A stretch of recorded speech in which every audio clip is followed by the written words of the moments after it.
Hello, everybody. This is Brian Ankney with AutoSuccess Magazine. I'd like to thank you for taking the time out of your day today to join us for this AutoSuccess webinar. Today, my guest is Mark Vickery. He's the Senior Director of Performance Management at VinSolutions. I'm sure you all know the title. It's on your screen right now. We're going to talk about 5 CRM metrics every successful dealer needs to measure.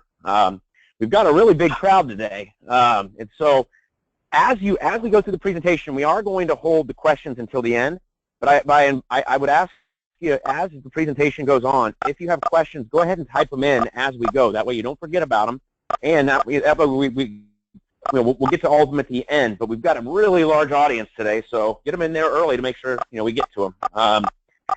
And when you want to ask a question, depending on what type of device you're using, there's a few different ways that would work for you. If you're on a laptop, a desktop, or a tablet, you're going to have a pane on the right side of your screen that is GoToWebinar. Near the bottom it says questions. There's a plus mark.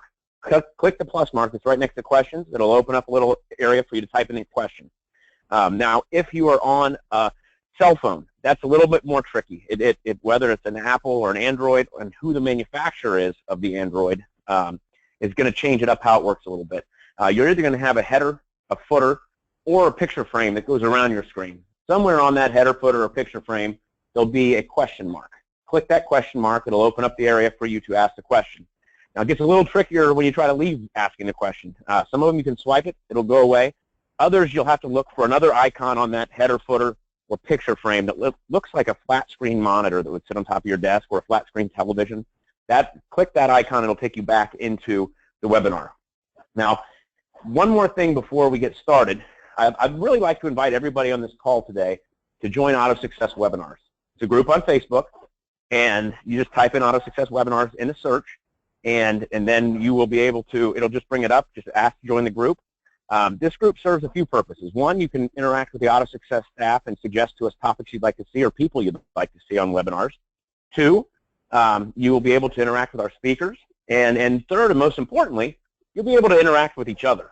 As we talk about all these different metrics and every topic we have on these webinars, whether it takes a couple of days, a couple of weeks, or a couple of years to implement these changes in your business, everybody else on the call is going to be doing that as well. And, I invite you to share your successes, your failures. If you have a great idea, or maybe you can help somebody else to avoid a mistake. So please, interact with each other in AutoSuccess webinars. With all that being said, I have one more thing. Go to AutoSuccessOnline.com if you haven't lately. We have a new website. On there, if you'd like to, you can request to be put on a list of people that will get the magazine via text message every time it comes out. That way you can read it from whatever device you'd like. Mark, if you would, please take us away. All right. Well, I am Mark Vickery from VinSolutions. I run performance management at Vin, and I'm going to click out of this screen so none of you have to look at that picture any longer. So I apologize for those of you that have been on here for 10 minutes or so. That was tough duty. So listen, we're going to talk about metrics that I feel like you ought to be measuring and using your CRM to measure and work to get better at. By no means are there only 5 metrics that are valuable to measure, and I'm willing to lay odds that many of you are going to be like, really, I already knew that, and great, but I'm a firm believer that all of us can get a little bit better every day, and hopefully this will help you all to make some improvements that drive, better results to your store. And I'll tell you, I work at Vin. I'm very passionate about VinSolutions, but I don't think a lot of this is Vin specific in any way. It's certainly CRM specific, and I'm very passionate about CRM also. So let's just kind of dive right into it here. So, what can you get from metrics? So, to me, I'm just an old car salesman. Words like metrics and data, whatever. It's ups and test drives, write-ups, those are the kind of the old metrics, right? And data. Well, those things all to me mean totally different things today. We've got access to so much more data and information to track our performance and our effectiveness, and we really need to probably do a better job as an industry understanding and driving improvement in, some pretty low-hanging fruit areas. So, it's going to allow me to get some meaningful business insight, sort of cultivate and create strategy and direction. It'll allow you to focus on, specific departments and maybe even more importantly, specific employees. It's will help you make decisions, and all kinds of decisions. Are you spending the right money in the right place? Are you executing, the right activity with your staff? And then certainly ways to boost, internal performance. So if I can make 5 employees perform at a higher level, guess what? I'm selling more cars. So and really, a big thing to me is to gain some insight into, are the processes you have in place in your CRM, are they even working? So, why does it matter? To me, the reports you can get out of your CRM show you where you've been, where you are right now, and where you're going. So we got some research that one of our partners did last year, it showed that 44% of what you would consider to be an average performing dealer receive regular automated reports right out of their CRM. But 83% of what you would consider to be best-in-class dealers, high-performing dealers, 83% of them receive regular automated reports. And I think that's something to give some thought to. If you're not receiving regular reporting that you analyze and take action on, there's an opportunity there for you to up the game. So which metrics should you focus on? That's what we're going to talk about today. So these are going to be 5 CRM metrics that ought to be easy for you to get your hands on that I think every successful dealer needs to measure. Number 1, internet lead response time. I hope 5 of you don't hang up right now going, great job, Vickery. You're telling me it's important to respond quickly to my leads. Well, yes, I am. And I'm also telling you it's an easy, low-hanging fruit opportunity to move the needle on. So setting an appointment, and that's the whole goal of working in internet lead, isn't it? Setting an appointment goes up dramatically if you respond to leads within 10 minutes. Okay, so if you're responding to leads outside of 10 minutes, you gotta up that game. That's kind of where it all begins in my mind. And shoppers who receive a reply within 10 minutes are 3 times more likely to visit a dealership than those who don't. So the odds are, all the data tells us that a quick response is step number 1 to getting to the finish line that we want to get to, and that's getting them into the store in the first place. All right, so here's a picture of Ben, and here's a dealer that is responding to 67% of their leads really in under 10 minutes. 0.15 hours is 9 minutes. So 2/3 of the time, this dealer is getting the job done under 10 minutes. Another 20% of the time within a half an hour. So you add all that up, this guy's at 86% in under a half an hour, and so he's got 14% that he's missing, his window altogether, right? But this, to me, if I'm tracking this on a regular basis, this is an obvious opportunity for me to, move the needle up. All right, so how do you improve lead response time? Because maybe it's not just as simple as we need to do it faster, right? I would start with reviewing your lead distribution plan. Who's getting the leads? When's the last time you evaluated that? If you're sending them to the floor and you got leads going to people on their days off and all kinds of things like that, that's an opportunity right there to very automatically improve your lead response time if we just make sure, you know, they're going to people that can actually respond. And then if they're not responded to in 10 minutes, have them automatically reassigned to somebody else. I mean, if five-car Fred missed his opportunity in 10 minutes, see you later. Let's go to the next guy, okay? And maybe if you're operating in like a BDC environment and you've got, you know, lead handlers that are answering the leads, you know, and you don't have enough, they've got too much work, well, maybe it's time to add to the staff. All right, so metric number 2, contact ratio. We'll spend a little bit more time on this because I found that a lot of people don't measure this in, you know, the way that they should. So first of all, let's talk about what contact ratio is. So average response time, you know, that's just answering a lead with an email, right? That counts. Or making a phone call. That counts. I responded. Contact ratio requires two-way communication.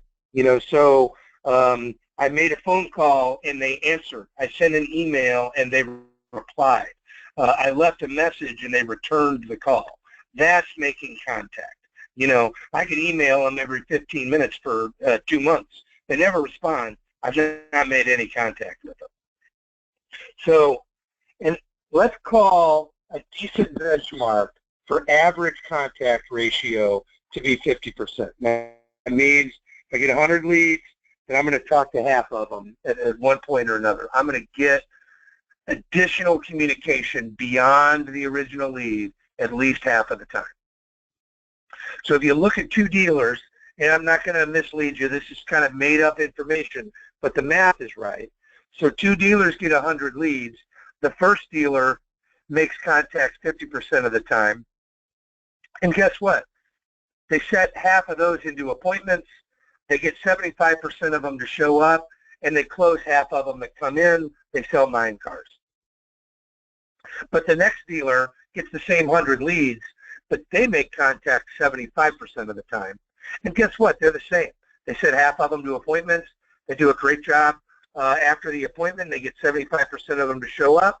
Half of those people buy, and they sell 14 cars instead of 9. The only difference between these 2 stores is dealer number 2 is making contact with more people. So, and this is, to me, this is not elementary at all. This is just common sense. For the most part, we're not going to sell the car if we don't get them to come into the store. Is that fair? So if that's true, I'm not nearly as likely to get them to come into the store unless I talk to them. So I've got to be measuring my contact ratio, and I've got to be working to get this better. If I'm talking to both of these made-up dealers, I would tell the guy at 50%, he's got to go higher, and I would tell the guy at 75%, he's got to go higher. All right, so, you know, 5 more cars against the same leads, 60 additional cars per year, right? Who doesn't need that? So what's the best way to make contact with your customer? You know, we could text them, we can email them, or we can call them on the phone, right? Well, I mean, I don't know about you, but I'd rather have a conversation with somebody on the telephone than any other form of communication. And I think one way to look at it is when I email somebody, I might be just using that to earn the right to talk to them on the phone. They've asked me a question, I answered it. They asked a specific question, I answered that. I'm earning the right to make them even want to talk to me on the phone, right? So we've got to make these contacts. So here's another VIN report. And I would like to think that any CRM would offer this same information, but here's a dealer, 235 leads, 146 people he made contact with, for 62% of the customers were contacted. I'm going to call that pretty good, but, you know, that guy could be better. Did something wrong there. All right, so and look, if you are struggling to get some of this data out of your CRM, that's a great opportunity to contact your performance manager and walk through the things you've got to do to get the information that you need. If you don't know, there's no way this report is not available, so get it if you don't know where it is. All right, so how do we get a higher contact ratio? Well, we could start off by responding quickly. I mean, if I respond to the lead in 3 hours, I think the level of interest that customer might have in even talking to me has dissipated, right? I've not demonstrated that I'm as interested in helping them as they'd like. So I've got to respond. I've got to drive that initial response time up. And call at the right time.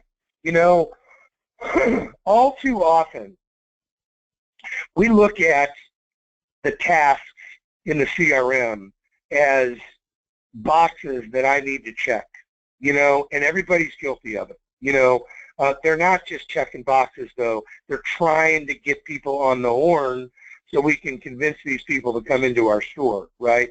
So when are we calling? Well, I like to call right away, but if that happens at 10 o'clock in the morning, shouldn't I call again that evening? Should I call first thing in the morning the next day? When am I calling? I've got to move that around. If I call every day at 10:30 and I'm not getting a hold of them, well, maybe they're just not available at 10:30, right? So let's change the time up when we're calling these people. And then review the messages. A lot of us do a really good job of listening to phone calls. We get in, we listen to inbound calls, we can even listen to outbound calls now, and that's great. But when's the last time we reviewed how messages are being left? Because if contact ratio is low, maybe I'm not very good at leaving messages. If 5-car Fred sounds like he's at a funeral and he's about to fall asleep, well, I'm not calling that guy back, right? So are we leaving upbeat messages and inviting messages, and are we inspiring people to pick up their phone and call me back? So there may be a real good training opportunity to improve how because we leave a lot of messages, don't we? So if we're trying to improve contact ratio, I'm going to suggest to you we probably could get better at how we leave messages in the first place. All right. Metric number 3. So how many overdue tasks do we have? This is the kind of thing that keeps me awake at night. If you really think about it, your CRM is really just a mechanism to fire processes for your staff to complete. And I didn't make up the processes. AutoSuccess Online didn't make up the processes. Those are your processes. And if you believe that that process is what we need to do with an internet lead or an unsold customer or a sold customer or any process that you have firing out of your CRM, well, then we better do it. We got to do it every time, every day, every customer. And when we have overdue tasks, pure and simple, 100% for sure, that means that something I decided needed to happen didn't happen. So now there might be, and we're going to talk about it a little bit, there might be a number of reasons why dealerships are saddled with overdue tasks. And I would tell you it is not just because they have lazy employees. That's what our customers tell me. Why do you have so many overdue tasks? Well, my guys are just lazy. They're not doing it. Well, okay, maybe that's part of it. I choose to believe that's not generally the problem, okay? And I'm telling you here on this screen, that an average size dealership shouldn't have any more than 30 overdue tasks. We're probably going to have some overdue tasks, right? So what is the number? I don't think it's really a number, okay? The dealership that sells 500 cars a month and has got, 30 or 40 salespeople on the floor is probably going to have more overdue tasks than somebody selling 90 cars a month with 5 salespeople or whatever, right? So the number isn't the matter. What matters to me is I believe overdue tasks are due to managers not holding their teams accountable for following the processes, okay? That's where the fault lies. And you've got an opportunity through reporting to literally take advantage of that on a daily basis. We have got to hold people accountable. Now that assumes that we believe our processes are the right processes for us and we believe in them. If that's true, then we got to do it. If that's not true, then I got to write new processes. So here again, earlier last year, we looked at 100 random stores, and 1/3 of them, or roughly 1/3 of them, had what I'm going to call overdue tasks at an uncomfortable level. Okay, that's a real problem, and we've got enough dealers at VIN that, I would suggest to you that's an industry issue. It sure as heck isn't a VIN issue, So if 1/3 of you on this call right now have overdue tasks at an uncomfortable level, here's what that means. That means phone calls that are supposed to be taking place aren't. So no wonder we don't have the contact ratio that we want. 80% of sales are made after the 5th contact. I can remember my dad. I'm a 50-year-old man. I can remember my dad when I was just a little boy telling me that I had to make 6 attempts to make a sale. So I don't think this is the kind of, stat that's new. It's probably as old as there's been people selling stuff, okay? So that's why sticking to our process is so critical, because it's not as easy as getting a lead, sending an email, making a phone call to answer, and then 2 hours later they're in buying a car, is it? So that's why I've got to stick to my process on the process I have. And think about this with your process. People ask me all the time, hey Mark, what do you think is the best internet lead process to follow? What do you think is the best unsold follow-up process to follow? Heck, I don't know. I mean, my answer is the process you can complete is the right process to follow. And that might vary from store to store to store, depending on how many people you've got, how you're structured. It might depend on a million things, okay? But make no mistake about it. Completing the process every time is more important than the process itself. And I use this example all the time. You could go out and hire a genius to give you the best process in the world, tried and true, guaranteed, we've tested it, this is the process you need to use. Okay, so you implement that, you can load that into your CRM, but guess what? You don't do it. You don't do it every day, you don't do it every day, you don't do it with every customer. And I'm down the street with my crummy process that isn't the best thing in the world, but guess what? I do mine every time, every day, every customer. I can promise you I'll win. All right, so, these are just overdue tasks. I mean, we could scroll through. These are real overdue tasks. We changed the names, but here's an active lead, Stephen Hyde, 2017 follow-up with your unsold customer. Well, this guy came in to the store, and we're not calling him back. I don't get it. So how do we get fewer overdue tasks? Well, what's not on this screen is the idea that we've got to live in a world where overdue tasks causes us to lose sleep, right? But once you're ready to address it, I think you have to decide whether or not you have a process problem or a people problem, okay?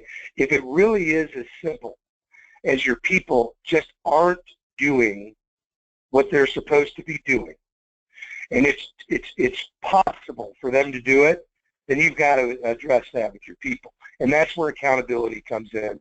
That's where managers being involved comes in. You know, it's the old, we're going to have a knowing problem or a doing problem. And if my people know what to do and they're not doing it, then I'm going to do something about getting new people. But put a lot of effort into understanding if you have a process problem. Because if the processes that are firing out of your CRM are impossible for someone to complete, then you've got a process problem, not a people problem. You're forcing your people to cherry pick because they probably are working hard and they probably are making phone calls. They're just randomly picking who they call. Well, I want them all to be made. So do I have a process problem or a people problem? And so to do that, you've got to review your processes for how complex they are, and quite frankly, whether or not it's feasible to complete the process. And then an often missed opportunity for us is to spend time helping your staff understand why these processes are important. We're not just asking them to check some boxes because we think they're bored, okay? We want them to follow these processes because we believe, darn it, that this gives us the best opportunity to get somebody in the door, and if we get them in the door, we could probably sell them a car, okay? We're trying to help them be more successful, and the CRM will allow them to do that. We can't use the CRM as a weapon, right? It's fair to spend the time to educate the team on, number one, why we're asking them to do what we're asking them to do and how they benefit from it. All right. One bad thing about this format is you can't see anybody. So if half of you are asleep, the good news is I don't know about it. So hopefully everybody's chugging along pretty good. I will tell you, right before the webinar, I talked to my customer and good friend, Jeff Mazur, said he was going to call into the phone and he asked me to give him a shout out. So there you go, Mazur. You're famous. Metric number 4, are we confirming appointments by a manager? I mean, I guess if you put a gun to my head, I might ask first, are we confirming appointments at all? I mean, if I've got a salesperson confirming another salesperson's appointments, it's at least better than not doing that. But I want appointments confirmed by a manager. There's a reason why way before there was an internet, we figured out that maybe the manager ought to take a TO on a customer before they leave without buying. Is that right? Well, why? It's because managers can get stuff done out of people that the regular salesperson can't. I mean, how many times are you trying to sell a car and you bring the manager in who says the exact same thing you've been saying and the customer rolls right over, right? Well, why is that? I don't know, but it works. So let's have appointments confirmed by the manager. And this is a 100% thing. This cannot ever be accepted. You know, number one, I want to live in an appointment world, okay? And once I live in an appointment world, then I've got to confirm all of those by a manager 100% of the time. And I don't know, this is the thing that I really struggle with ever being okay. Because if you think about it like this, the guy selling 120 cars a month, guess what he doesn't have on Wednesday? He probably doesn't have 100 appointments set on Wednesday, right? So the number of appointments you have is likely to be consistent with the number of cars you sell, the way you're staffed, etc. So how many appointments do you have coming in today? Look it up. You get off the call, look up how many appointments were scheduled to come in today, and divide it by your number of managers. I mean, how many phone calls is that, right? I mean, no excuse. And if I asked you, one store confirms all their appointments with the manager and the other store doesn't confirm any appointments, who gets more appointments to come in? I can't imagine there's anybody alive that wouldn't agree that confirmed appointments are more likely to show. You know, so this is a little bit more real data, but here's 100 opportunities against 50 appointments. Store number 1 doesn't confirm any, only 20 of them show up. Dealer number 2 confirms all of them and 40 of them show up. And here's what I know. I think we're pretty good at selling cars to people that walk into the showroom. I think we're pretty good at that. And, you know, there's a lot of reasons why we're good at it. The car's there, for one thing. We got all kinds of help. We've got managers. We've got our building. We've got the car. We've got F&I people, you know, all kinds of help, right? So if we get more of them to come in, it's not a big surprise. We're probably going to sell more of them, aren't we? So, you know, in this example, this guy sells 10 more cars, 120 cars a year, just because he's confirming appointments. And the fact of the matter is, you can prevent no-shows. It is preventable. You, at a minimum, you can mitigate, you know, the risk of dealing with no-shows. How do you like our picture of this guy? All right, so I believe that we can prevent no-shows. And so why do we confirm them? Well, it allows you, number one, to determine, do I have a real appointment in the first place? You know, the customer that said, yeah, I'll come in tomorrow at 3, that really just wanted to get off the phone and felt like that was the best strategy, I'm gonna ferret that out, okay? It allows me to answer any questions they have.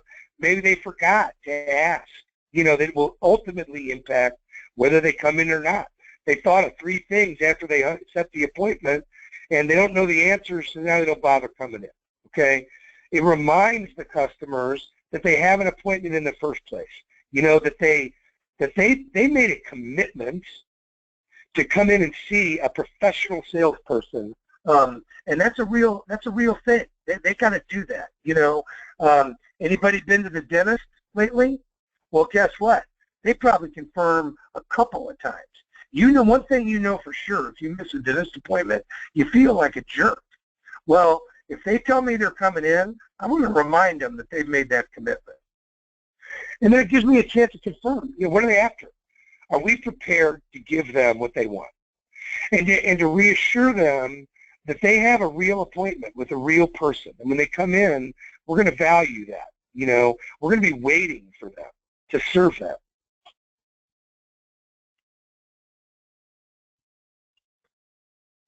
All right, so here, and this is going pretty fast, but over here on the right-hand side, these are confirmed appointments. So that means this appointment wasn't confirmed. That means this appointment wasn't confirmed. This one. I'm almost willing to bet there's probably nobody on this call that's confirming 100% of the appointments. Ask yourself why. So how do you improve appointment confirmation rate? I really struggle with this because how do you improve it? Well, you just do it. That's how you improve it. But you might start with, is it a part of your process? Do the managers know when there's an appointment that needs to be confirmed, or do you need to shore up that process? And if time is a problem, so I got a one-man band that's desking every deal, that's appraising every car, you know, TOing every customer, and maybe bandwidth or time really is a problem. Well, then let's at least set aside some time during some downtime. Maybe it's first thing in the morning. Maybe it's you know, during lunch. But commit to calling all of them during a time of the day where it can be achieved.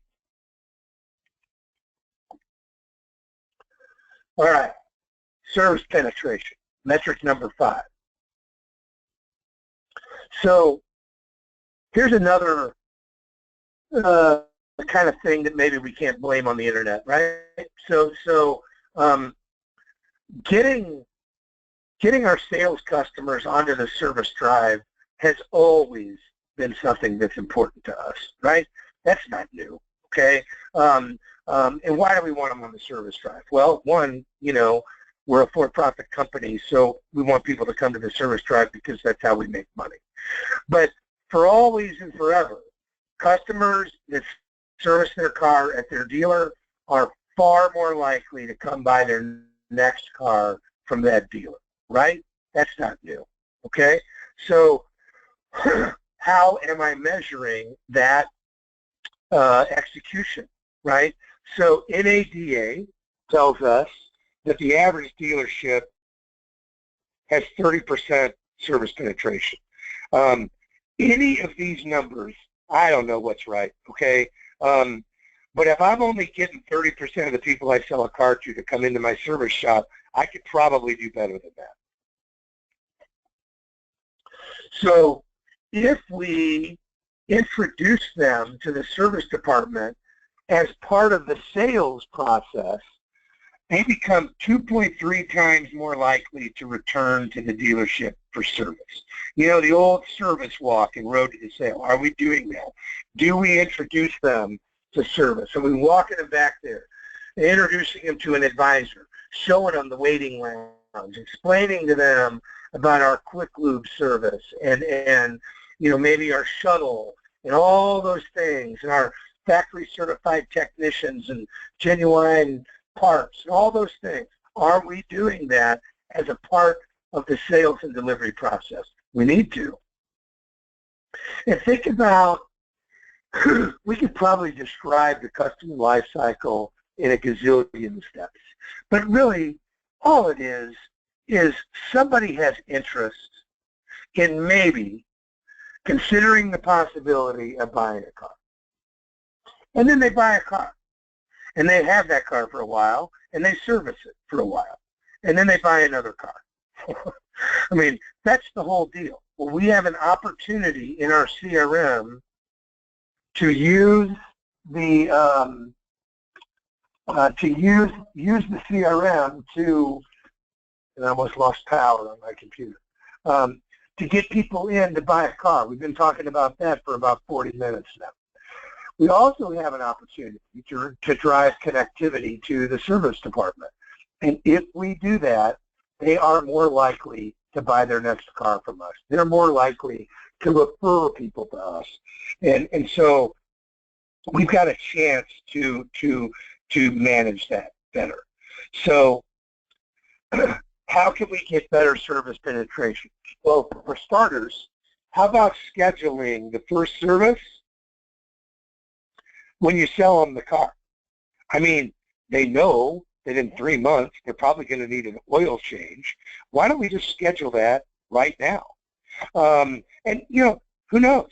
Maybe it's worthwhile to consider giving them some kind of incentive for scheduling it right now. Maybe we're so convinced that they're going to like the experience they get servicing their car with us that we're going to give them some incentive to do so. Maybe it's a discounted oil change or something like that. And offer to walk them through service so they can see, you know, how we take care of customers. You know, why do they not come to the dealer for service? They think we're too slow, it's going to take longer, and we're more expensive. They're going to spend more. Well, we know that's not true, so let's talk to them about it. All right, so we talked about 5 what I think are pretty basic and key metrics for us to measure. Internet lead response time, contact ratio. Remember, if you don't respond quickly, you have a harder time contacting them. If you don't contact them, you probably aren't going to get them to come in and buy a car from you. And why do we have overdue tasks? Fix it. Because if tasks aren't happening, guess what else isn't happening? Contact ratio. And if we're lucky enough to schedule an appointment, are we confirming that by a manager? And if not, why not? And how can we improve service penetration? Because if my customers are servicing their car in my shop, that's kind of the gift that keeps on giving. So what do you do now? I think for starters, you make sure that you're getting a regular report on these metrics or whatever metrics are most important to you. Are the right people seeing those metrics on the right cadence? Okay? And then use some kind of a baseline as a guide. And, you know, I don't care. Personally, I don't care what NADA tells me or, you know, any magazine article or any schmuck like me that's telling you what benchmarks are. What I care about is what I'm doing. What am I doing right now, and how can I do better? You know, too many stores compare themselves to their group. Well, guess what? I'm the second best store in our group. Well, maybe your group stinks, so being the second best guy isn't very good. Get better at whatever your baseline is. Make sure your team understands the importance, and just try to improve every month. There's not one thing that we reviewed today. There's not one thing that we reviewed today that you can't reasonably commit to improving in February versus January. These things aren't seasonal. These things aren't driven by whether or not General Motors makes great cars or not. These are all things that you can improve on right now. All right. Hey, there's my picture again. Let's get rid of that. Brian, what do you think? Yeah. So I'm done. All right. Go ahead. Hey, everybody. Mark, that was a great presentation. Everybody, this is Brian with AutoSuccess again. Please, we've got a stack of questions already, but you know, for those of you who may have joined us late, please type in your questions into the question box. It's somewhere on your screen. You'll either have a question mark or you'll have right where it says questions on your pane on the side of your screen. Type in any questions that you have. We're going to jump right in here. And Brendan, this question, I'm guessing that this question's from Brendan, and I'm guessing that he must have VinSolutions. He says, "Hey Mark, didn't think that Vin has the ability to auto redistribute leads."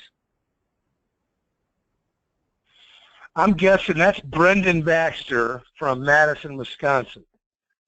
You are correct. Well, we need to get in with we need to get to work with your performance manager and set that up with your lead distribution. All right. So I'll make that happen right after this call. Okay, and then we've got a lot of Steve says great stuff. And look, let me go. Let me go, Brian, on that subject a little bit. Responding quickly is so important that whether or not your CRM tool has the ability to automatically move leads around, somebody ought to be moving leads around. Somebody ought to manually be that tuned in to what's happening with the lead, particularly if response time is a challenge. All right. Who should be the point person in monitoring metrics within my dealership? So, that's that question that doesn't have any absolute answer. I think it depends on the organization. So if I'm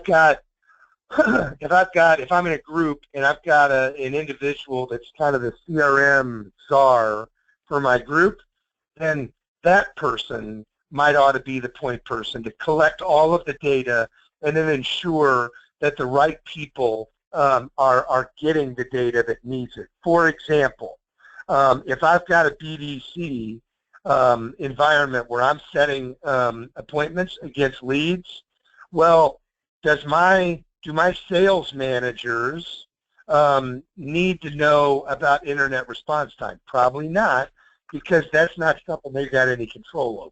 But they might have control over, overdue tasks and things like that. I think it's critical to put the information in front of people that matters to them. So who is that? It's probably not the GM, okay?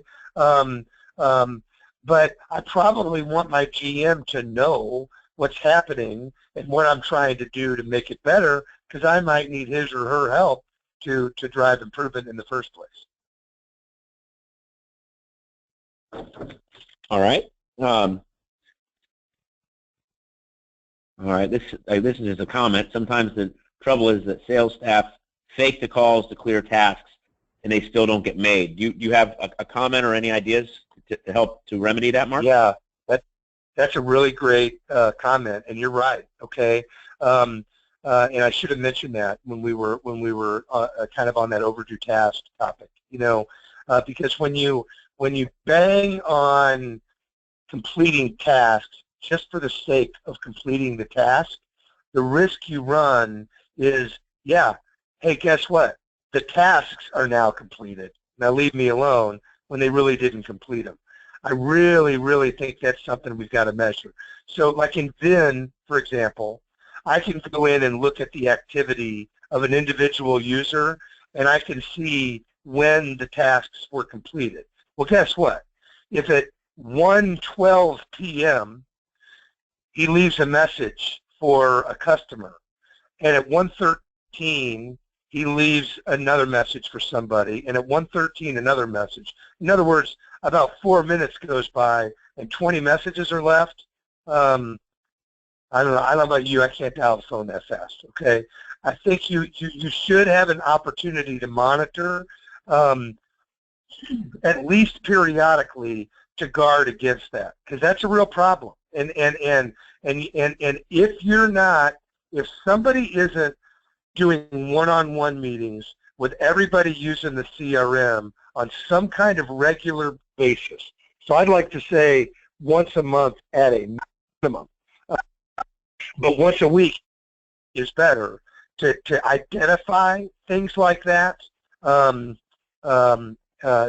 That's also a lost opportunity. But that guy's right. That's a real problem that we have. But we have a chance to report on that too. All right. Is there a reporting cadence you recommend? Yeah. So I kind of feel like with any report, I mean, heck, in my company, I get emails every day with a bunch of stuff on it that means nothing to me. So if it came to me less often, it might mean something to me. So instead of deleting it the minute I get it, maybe I would take a minute to look at it. Okay. So I think the first thing is, are you getting out actionable information that's meaningful to the person that's receiving it, and do they understand what it is and why it's important? If the answer isn't yes, then you better do some education and help them understand why you're sending it and why they're getting it and what they can do to improve upon the information and why that should be important to them. Or maybe you dial back how often you send it to them. So confirming appointments, to me, that's an everyday deal, right? But overdue tasks might be, you know, a once-a-week deal or a twice-a-week deal, you know. So I think it depends on the data. Maybe response time is, you know, maybe I view that monthly, you know. So I think it depends on the metric, but I think it and it depends on what you can you know take immediate impact on improving. I mean, confirming appointments, for example, that's either happening or it's not, right? I mean, I can fix that right now, you know. But response time is an average. It might take me 2 weeks to move that number down. Okay. What is the best way to communicate the metrics to my team to keep them accountable? Oh, heck, I don't know. You know, I mean, number one, I better be communicating the metrics to them in the first place. You know, there's a part of me that feels like when I'm communicating to my team those things that are important to me, and they know they're important to me, that at an absolute minimum, they know I'm looking. They know I'm measuring. They know I'm I'm not just making noise, that it really is something I need them to do. So I think that is a good place to start. But honestly, that's kind of a redo of what we're talking about. You know, they got to know why these metrics are important to them. And if they don't believe it, I can talk all I want, they won't listen. Okay. I know you mentioned to use your metrics as a baseline. How should I figure out the best goals for my dealership? Yeah, so that's a really great question. And you know, a minute ago I said, I don't care what NADA says, and you know, this article or that article, and I don't know that I really believe that. I mean, I think it's a good place to start. You know, so then, you know, our dealers have a performance manager assigned to them that talks to dealers all day, every day. You know, I think that is a good place to start. Talk to your rep from your CRM company, and number one, understand where you are, and then together make a determination of where you ought to be. You know, and if the answer is ever, well, I'm kind of okay where it is, I don't want to get any better, then shame on you, okay? Because even if you're good, you know, let's be great. You know, if you're great, let's be, you know, the very best on the planet, right? You know, I'll bet you, you know, a pro golfer is never done trying to get better, right? I'd do anything to play golf like one of those guys, and I never will, you know, but even them, they can't ever get good enough. We got to be the same way with us. All right. Well, it looks like that's the end of our questions, Mark. For everybody on the line, if there's something else that you would like to comment or another question you would like for us to answer, please type it in, you know, as quickly as you can. This webinar was recorded, so if there's someone else in your dealership that you'd like to share this information with, I'm going to post it to AutoSuccess Webinars, the group on Facebook. Also, you're all going to get an email from me at the end of this webinar. It just thanks you for coming. If there's something else you'd like to see from Mark or myself, please reply, and I'll get you in touch with Mark. Mark, if you'd like, you want to go ahead and share your email address with everybody?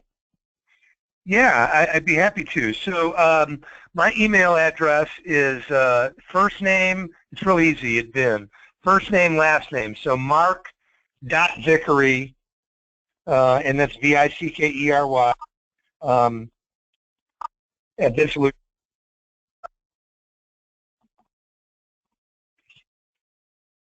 Okay.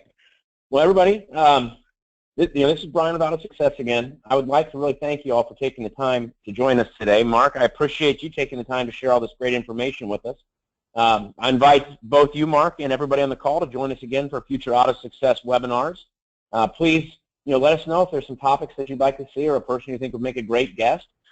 Mark, is there anybody else around? Not anybody else. Is there anything else that you would like to share with our audience before we let them go today? I don't think so. Anymore, everybody has a CRM tool. It's very, very rare that we lose a customer from Vin that isn't replacing us with some competitor, and it's just as rare that we acquire a new customer that's not coming off of some other CRM tool. So we've all got them, but man alive,